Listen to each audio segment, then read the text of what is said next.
은혜롭고 자비하신 아버지, 오늘도 주님의 전에 기쁨과 감사함으로 이르러 왔습니다. 우리의 마음을 주님께서 받아주시고 거룩한 예배가 되도록 인도하여 주시옵소서.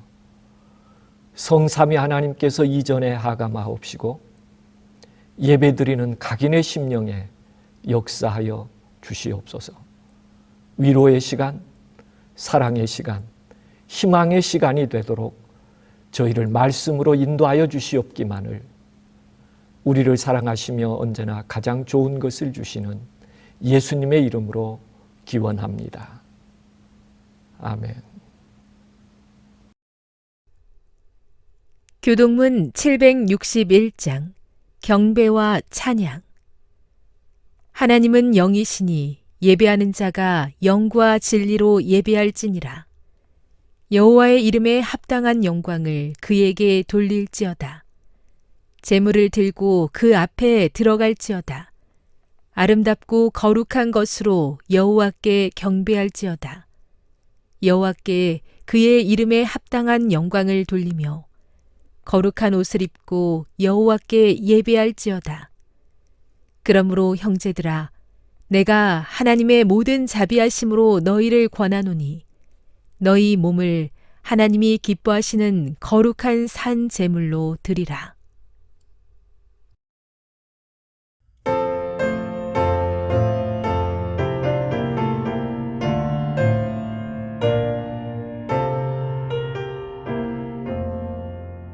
주 예수 이름 권세여 업디세 천사들 금별 유관을 드리고 만유의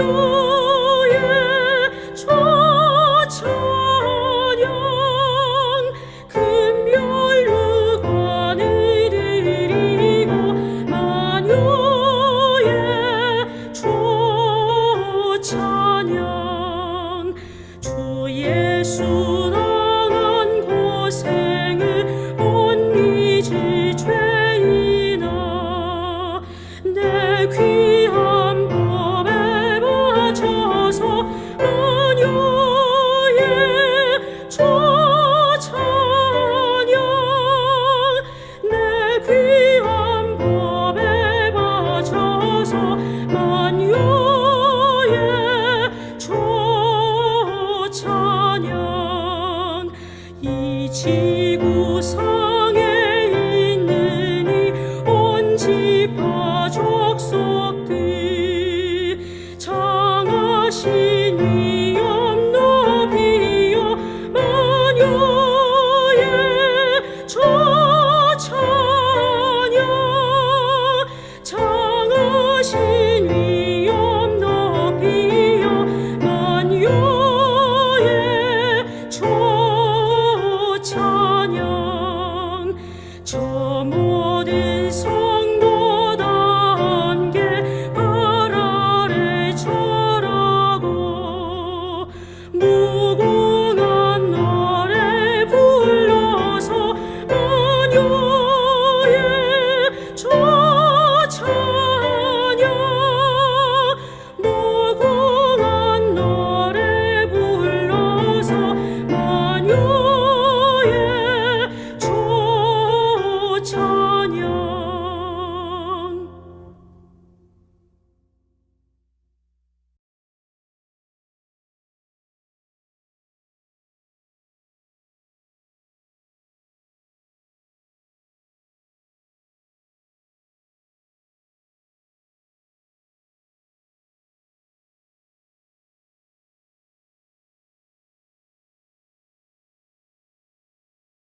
안녕하십니까.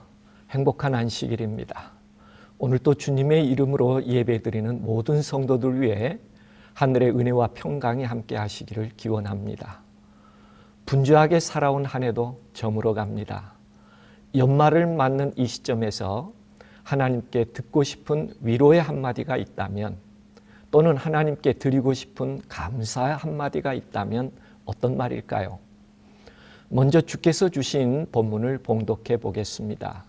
누가복음 17장 7절에서 10절의 말씀입니다.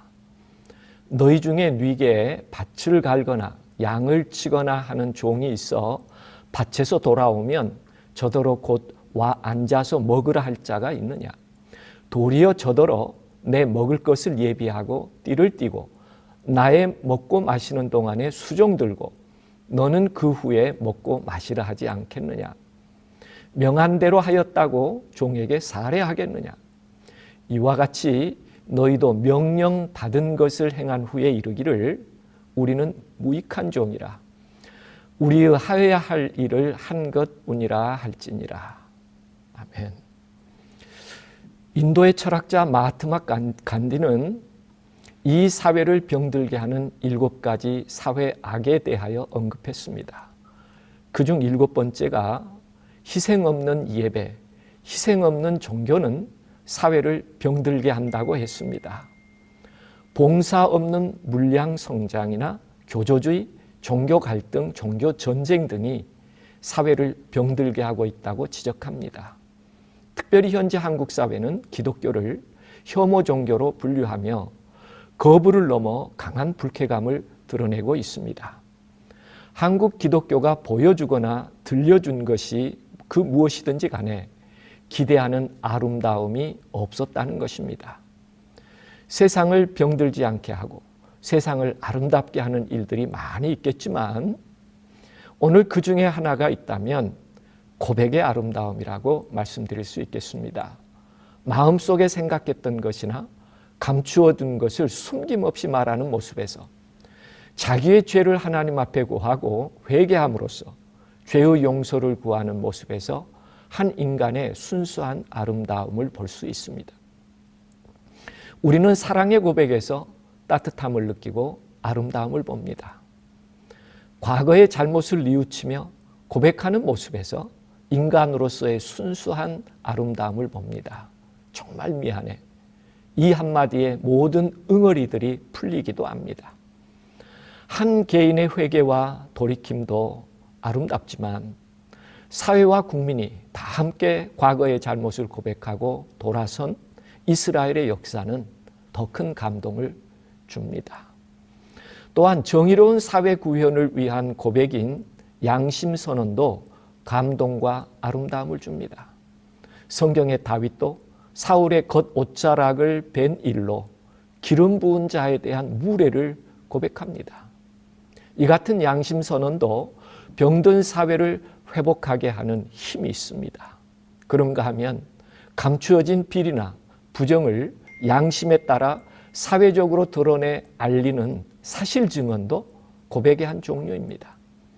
대체적으로 권력기관이 저지른 비리나 부정을 사회적으로 폭로하여 경각심을 주려는 것이죠. 이런 변화를 추구하려는 모습을 볼 때 우리는 1인 시위일지라도 박수를 보내곤 합니다. 아름다운 고백의 종류에는 신앙 고백도 있습니다. 하나님께 드리는 고백입니다. 첫 번째는 신조에 대한 고백이 있겠고 개인적인 신앙 간증이 있습니다. 베드로도 공공연하게 신앙 고백을 합니다. 사람보다 하나님을 순종하는 것이 마땅하니라고 외쳤죠. 이같이 모든 고백은 위대한 것입니다. 왜냐하면 고백을 통해 자아가 진실로 돌아가려는 순수함이 함께하기 때문입니다. 위대한 고백의 조건에는 무엇이 있을까요? 첫 번째는 양심입니다.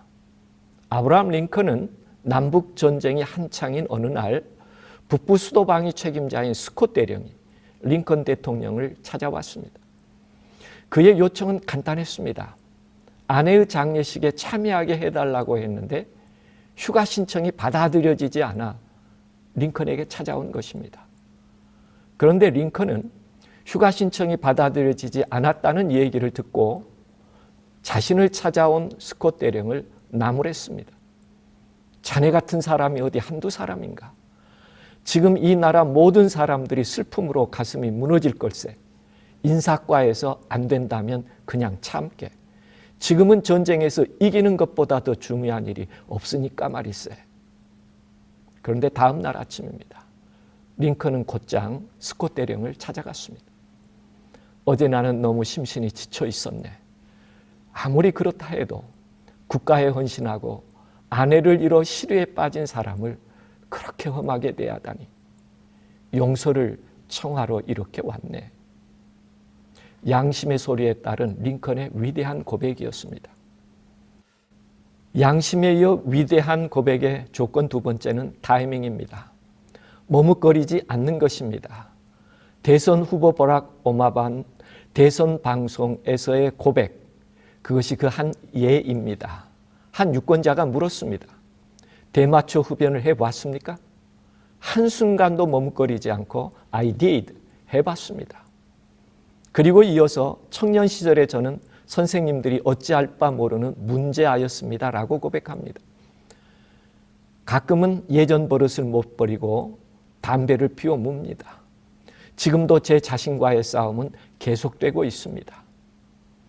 낙선을 불사한 솔직한 고백은 유권자의 마음을 움직여서 새로운 역사를 만들어 냈습니다. 위대한 고백의 조건은 타이밍입니다. 진실 앞에 조금도 머뭇거리지 않는 것입니다.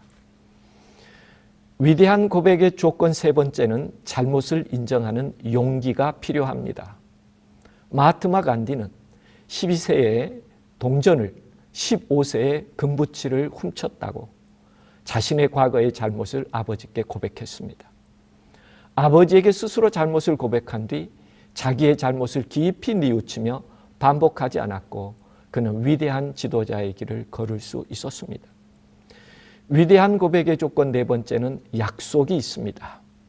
고백은 반드시 미래의 약속이 담길 것입니다. 토크쇼의 여왕이라고 불리는 오프라 윈프리는 그의 약속을 소개합니다. 그녀는 현재 내 체중은 200파운드입니다. 다이어트 한다고 전 국민에게 약속하고도 제대로 실천하지 못해 죄송합니다. 운동 위주의 체중 조절 프로그램을 시작하겠습니다. 미래에 대한 약속을 담은 그녀의 고백에 미국인들은 손가락질 아닌 응원의 박수를 보냈습니다. 그녀는 끝내 감량에 성공했습니다. 위대한 고백의 조건에는 이 네 가지가 있습니다. 첫 번째, 양심의 소리를 따르는 것입니다. 두 번째, 머뭇거리지 않는 것입니다. 세 번째, 잘못을 인정하는 용기입니다. 그리고 네 번째, 미래에 대한 약속을 담는 것입니다. 진실성이 없는 왜곡된 고백이 있습니다. 아담의 고백이 그렇습니다. 하나님께서 내가 어디 있느냐고 물었을 때 아담은 내가 동산에서 하나님의 소리를 듣고 내가 벗었으므로 두려워하여 숨었다고 말했습니다. 하나님은 누가 너의 벗었음을 내게 고하였느냐? 내가 너더러 먹지 말란 그 나무의 실과를 내가 먹었느냐? 다시 물으셨습니다. 그때 아담은 하나님이 주셔서 나와 함께 하신 여자, 그가 그 나무의 실과를 내게 주므로 내가 먹었나이다 라고 대답합니다. 진실성이 없는 왜곡된 고백 중 가인의 고백도 그렇습니다. 내 아우 아벨이 어디 있느냐고 하나님께서 묻자 가인은 내가 알지 못하나이다. 내가 내 아우를 지키는 자니까 라고 대답합니다.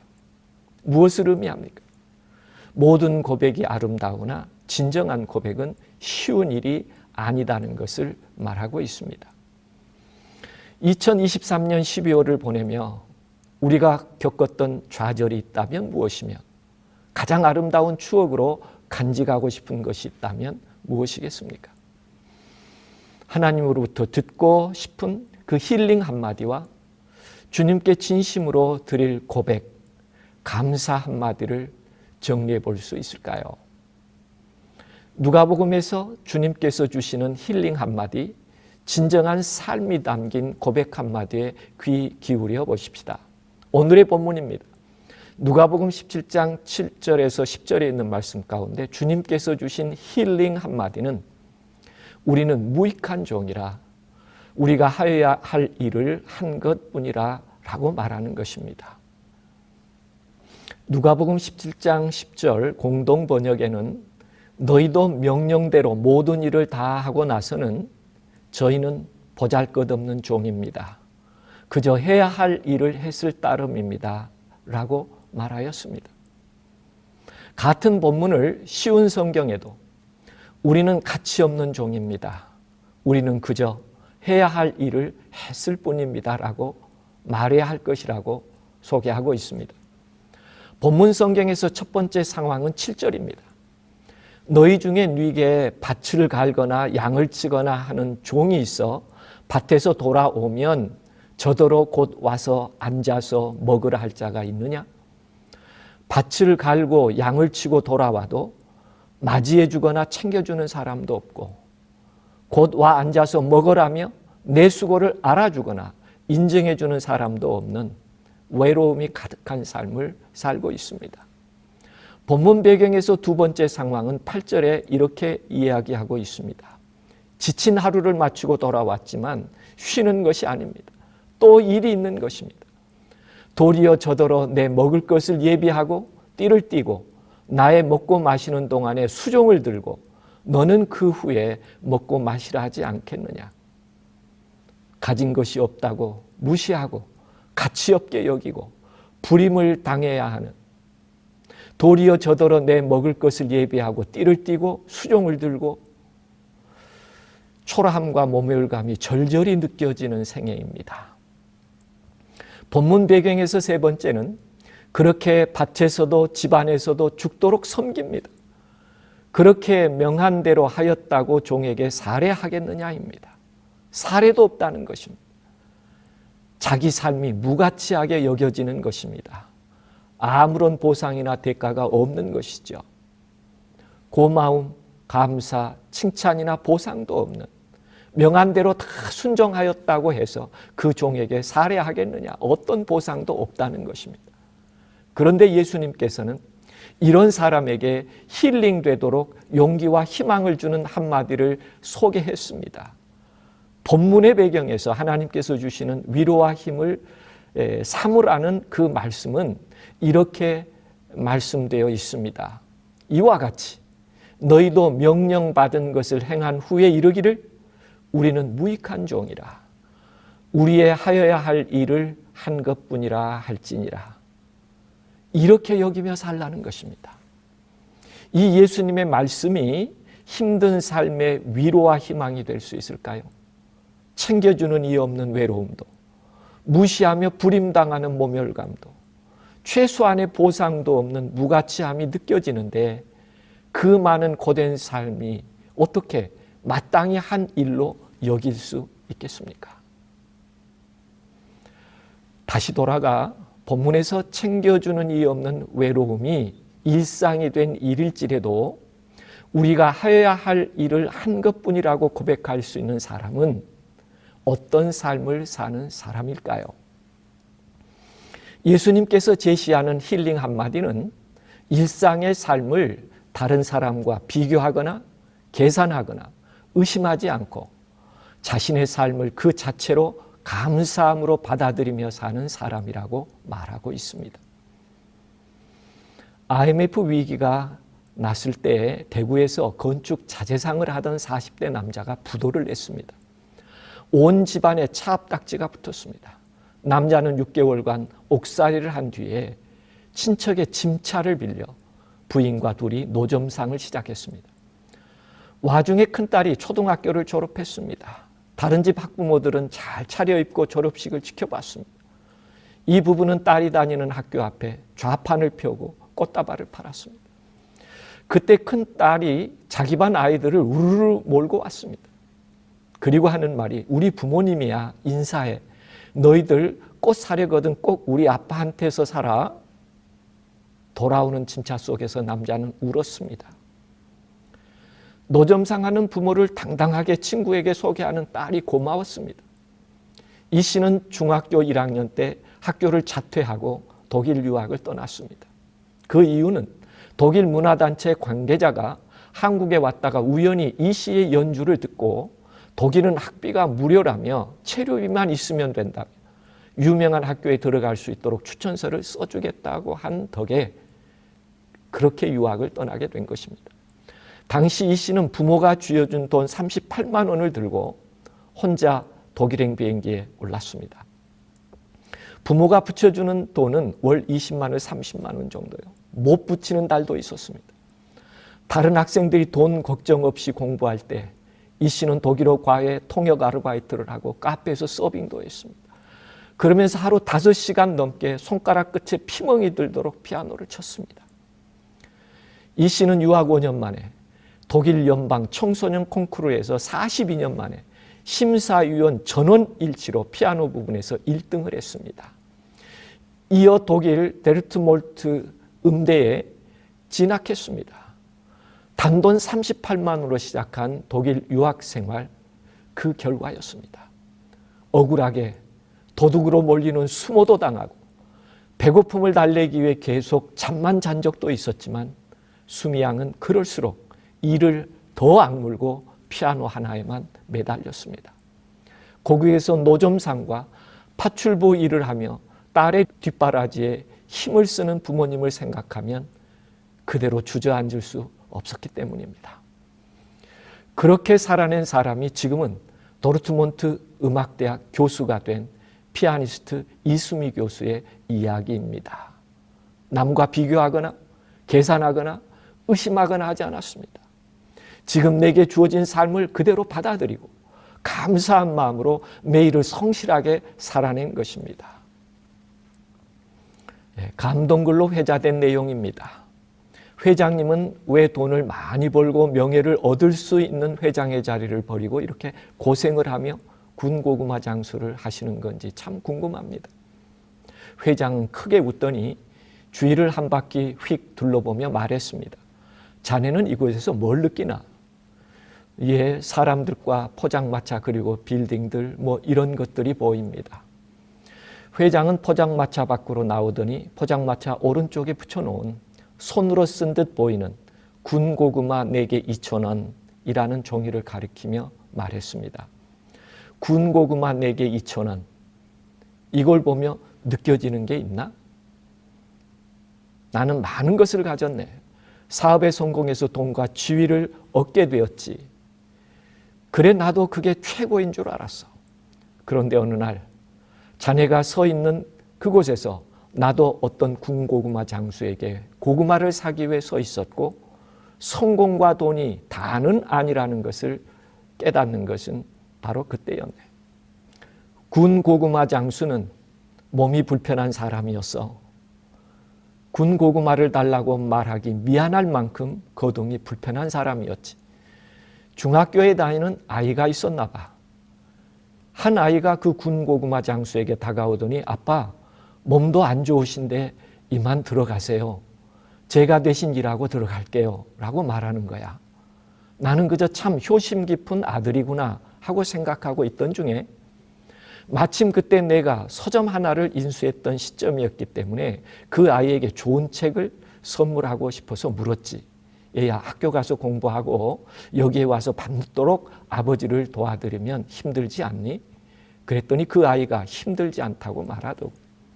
나는 그렇게 말하는 그 아이의 얼굴이 너무나 아름다워 보여서 혹시 학교에서 필요한 책 없니?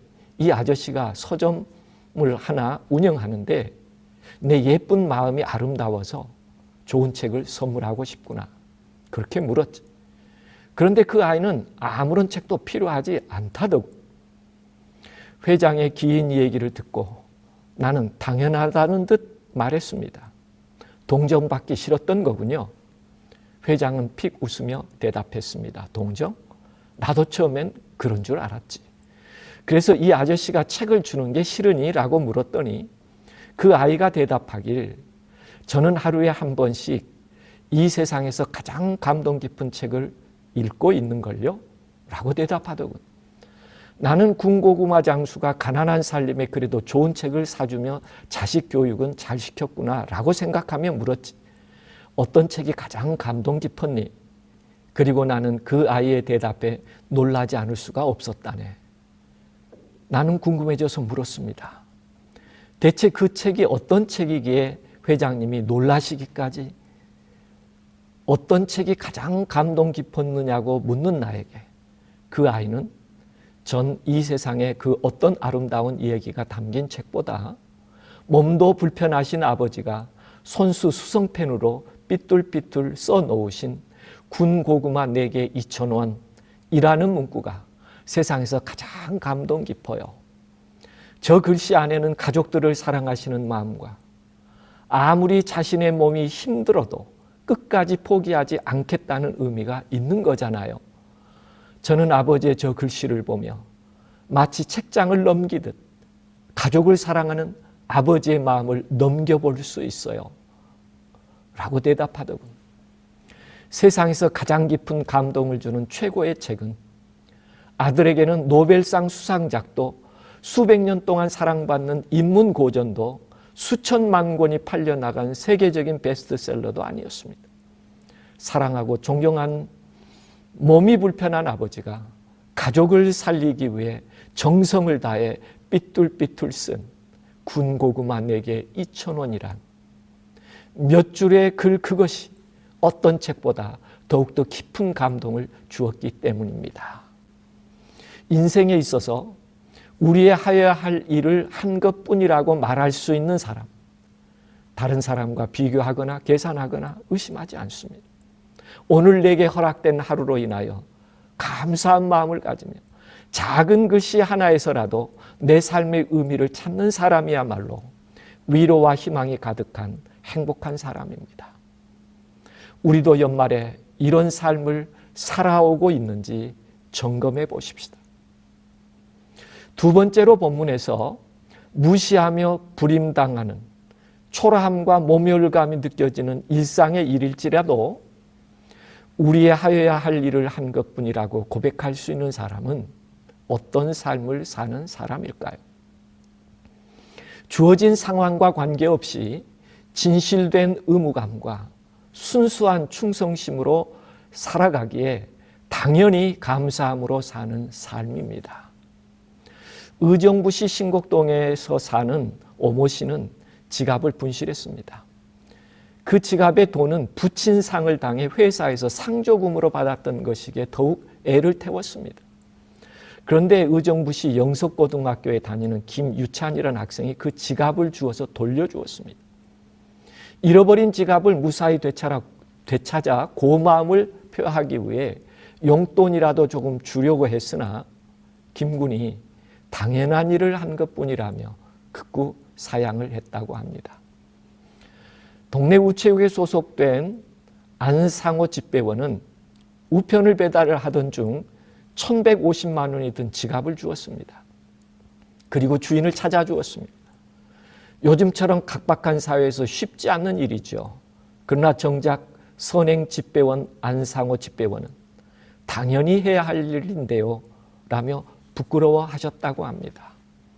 지갑 주인이 너무 고마워서 살해하려고 했지만 안 집배원은 거절했다고 하죠. 아파트 6층에서 떨어지는 4살배기 아기를 두 팔로 받은 이준희 씨는 병실에서 당연히 해야 할 일을 했을 뿐이라며 환하게 웃고 있죠. 여의도 흉기 난동 사건 범인의 검거의 영웅이라고 불린 무술 고수인으로 소개된 그 사람은 경찰이었습니다. 이각수라는 분이었는데 명지대학교 사회교육원 무예과 교수였어요. 범인을 발차기로 제압한 뒤 추격해 검거에 일조했다고 밝혔습니다. 이 교수는 쿠키뉴스와의 통화에서 할 일을 했을 뿐이라며 담담하게 말을 꺼냈다고 하죠. 이처럼 진실된 의무감으로 살아가는 사람은 언제나 그가 겪은 일이 무엇이든지 한결같이 그저 해야 할 일을 했을 뿐이라고 말합니다. 예수님께서 이와 같이 너희도 명령받은 것을 행한 후에 이르기를 우리는 무익한 종이라 우리의 하여야 할 일을 한 것뿐이라 라고 감사할 수 있는 삶을 살아가도록 우리에게 다시 한번 분부하고 계십니다. 전쟁의 어리석음과 원폭의 참상을 사회에 알리는 일을 했던 나가이 다카시라는 분은 여기당이라고 이름하는 작은 단칸방에서 원폭 피해자로 살았습니다.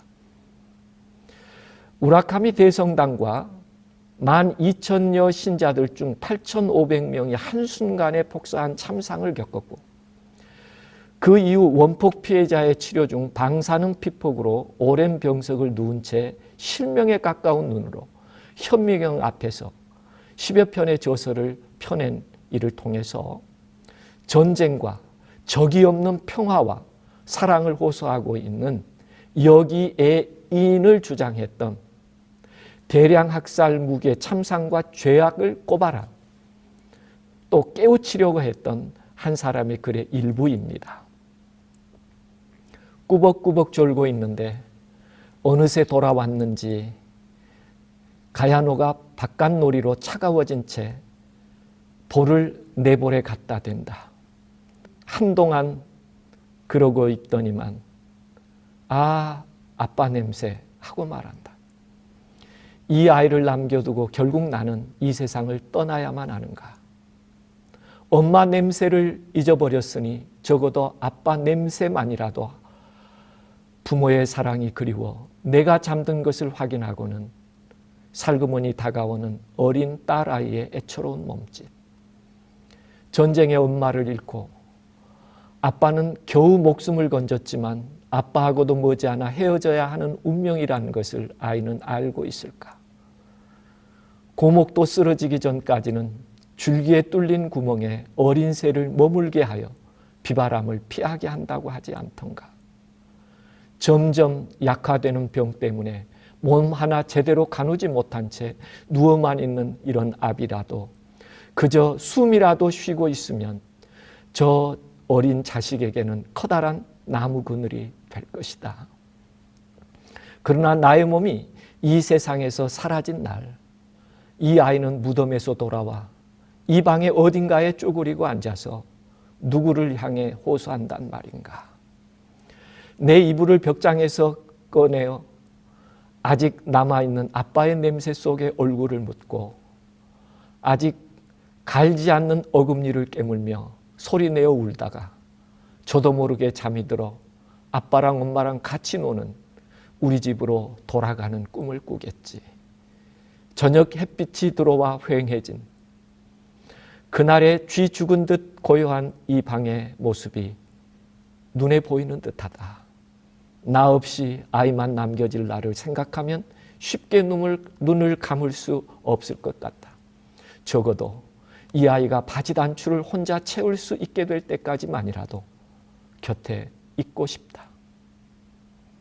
남겨질 11살, 5살의 어린 남매에게 어머니의 기억과 아버지의 냄새를 기억하기를 바라는 두 아이에게 그리움만 남겨두고 떠나야 하는 안타까움을 그의 마음에 가득했습니다.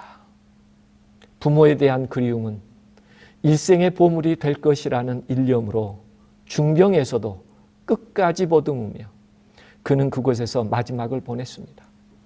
그리고 나가사키의 노래라는 글에서 다음과 같은 그의 기도를 남깁니다.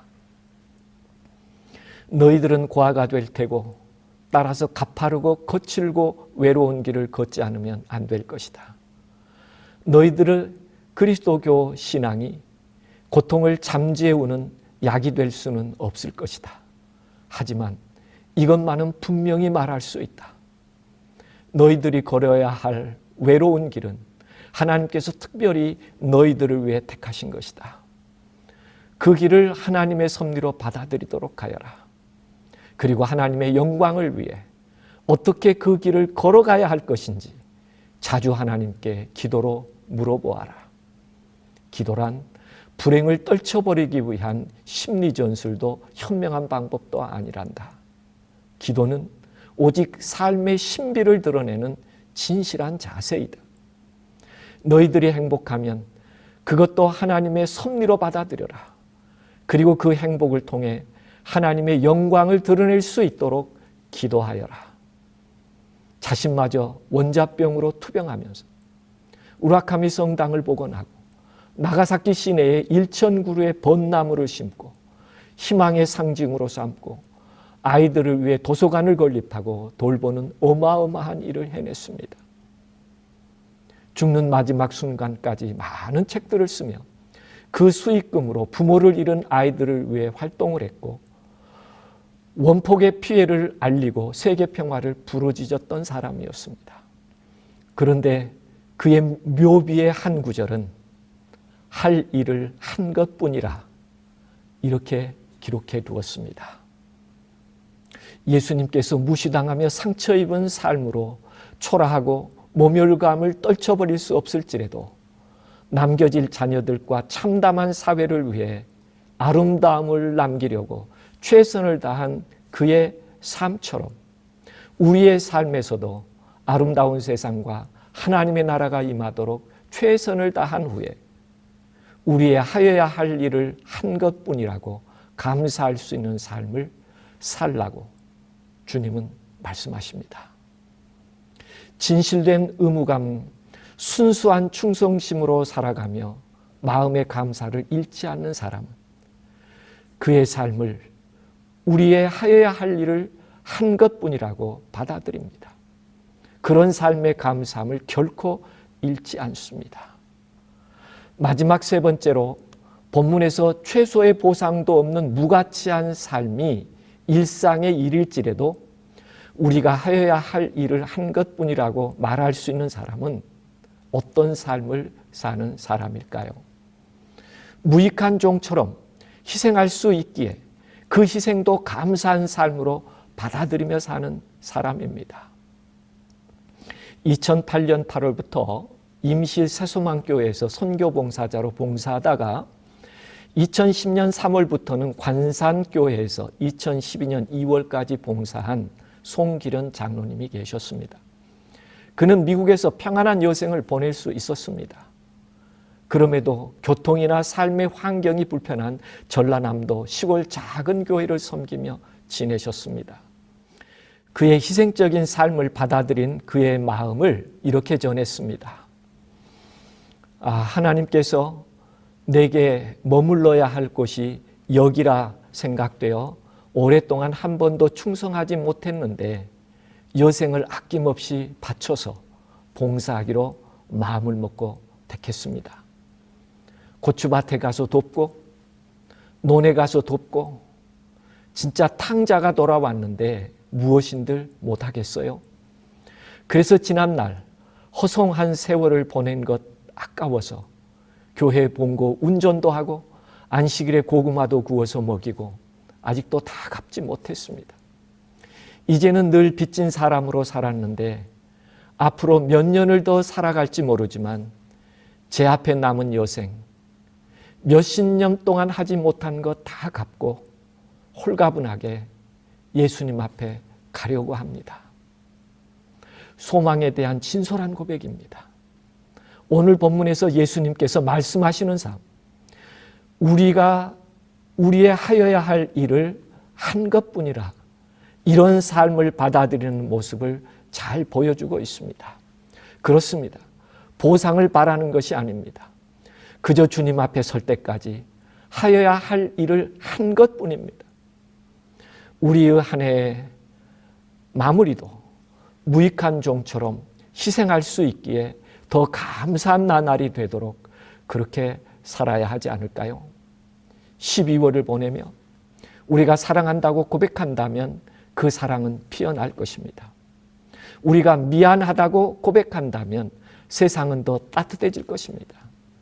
누군가 순수한 삶의 고백으로 봄은 다가오며 새로운 시대도 피어날 것입니다. 비록 우리가 하여야 할 일을 한 것뿐이라 할지라도 그 모든 고백은 위대할 것입니다. 세상에서 가장 두려운 것은 배고픔이나 사람들의 멸시가 아닙니다. 희망이 없는 것입니다.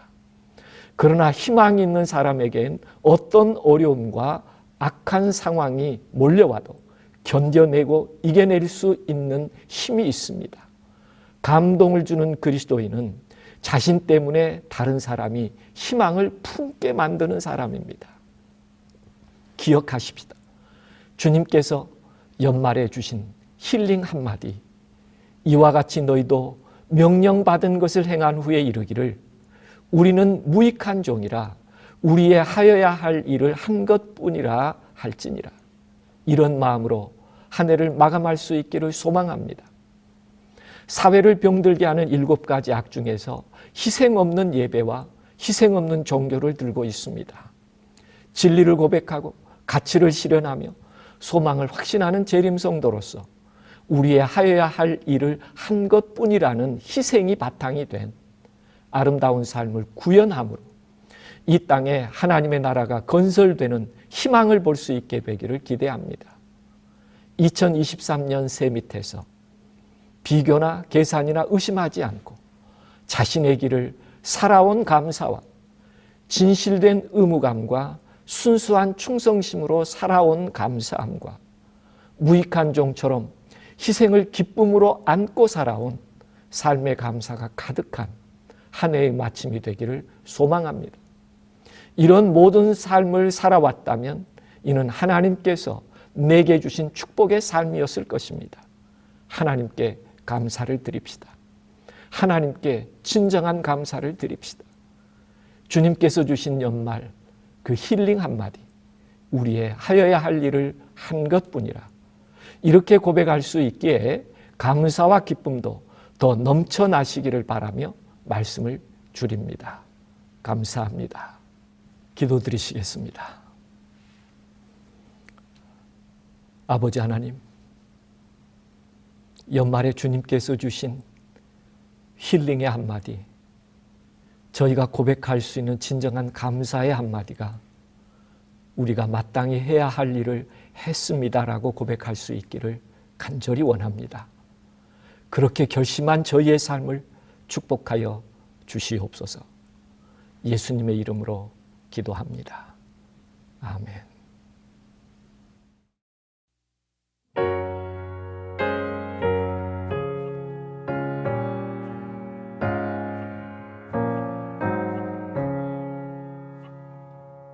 오 주여 내 마음 받으소서. 날마다 주의 맘 내게 주사. 자유의 진리를 알게 하고 주님만 높이게 하옵소서. 오 주여 내 성품 살피소서.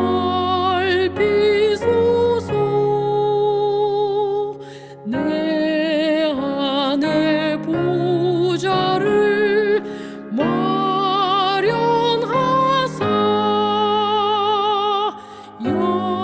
영원한 사랑을 널리 펴사 천국을 이루게 하옵소서. 오 주여 나의 뜻 받으소서. 내 마음 가운데 임하시오. 안일한 생활을 버리고서 주의 뜻 따르게 이끄소서. 오 주여 내 생명 받으소서.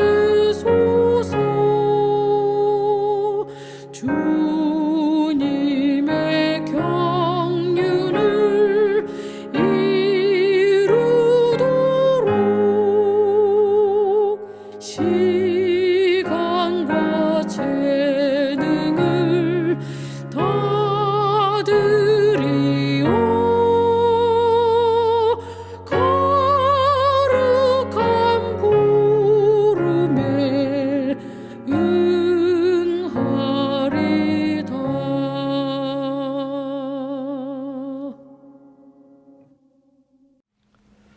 이제는 하나님의 그 크신 사랑과 예수 그리스도의 구원의 은혜와 성령의 감화 감동하심이 희생의 기쁨으로 하나님께 영광 돌리며 살고자 하는 마음을 깊이 결심하며 떠나는 모든 회중들 위해 능력과 사랑의 영으로 영원히 함께 해 주시기를 예수 그리스도의 이름으로 간절히 축원합니다. 아멘.